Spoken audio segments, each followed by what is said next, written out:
नमस्कार, मैं जितेंद्र जैन और आप देख रहे हैं खबर समय जगत।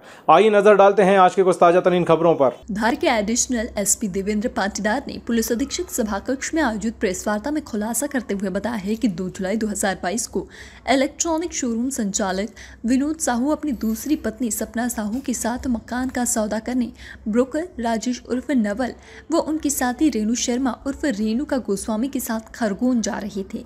ये कार विनोद चला रहा था। तभी रास्ते में दोपहर करीब 2 बजे धामनो बाईपास रोड पर रेणुका ने लघु शंका के बहाने कार रुकवाई, जिसके बाद कार में पीछे बैठे ब्रोकर राजेश उर्फ नवल किर ने सपना के इशारे पर विनोद को गोली मार दी, जो कि विनोद के कंधे पर लगी। जिसके बाद विनोद और सपना कार से उतरकर भाग गए।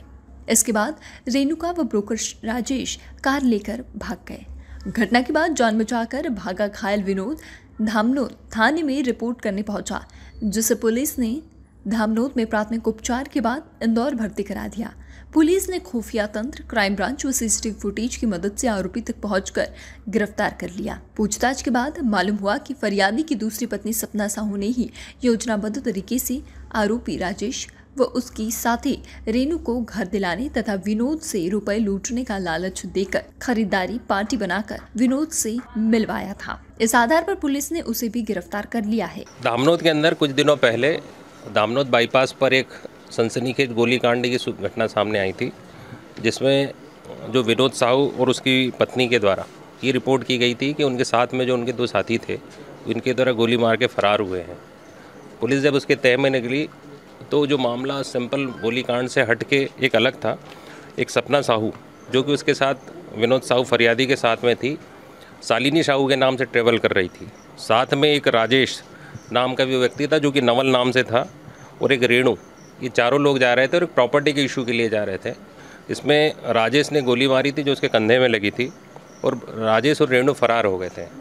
किंतु ये घटनाक्रम सामने आया कि इसमें सपना साहू अपने पति विनोद साहू का मर्डर कराना चाहती है, उसको मारना चाहती है, और उसने साथ के लिए अपना राजेश और रेणु का सहयोग लिया है। सपना साहू पर भी करीब 6 प्रकरण हैं। राजेश भी 9 प्रकरणों में कहीं ना कहीं गिरफ्तार हुआ है। पुराने साथी है जेल के, ये राजेश का उपयोग करके विनोद को मारने के लिए इस पूरे घटनाक्रम को उसने रचा था, और साथ में एक रेणु जो कि राजेश की मित्र थी, उसको साथ में लिया था। प्रॉपर्टी के नाम पे ये उसको ले जाके मारना चाहते थे।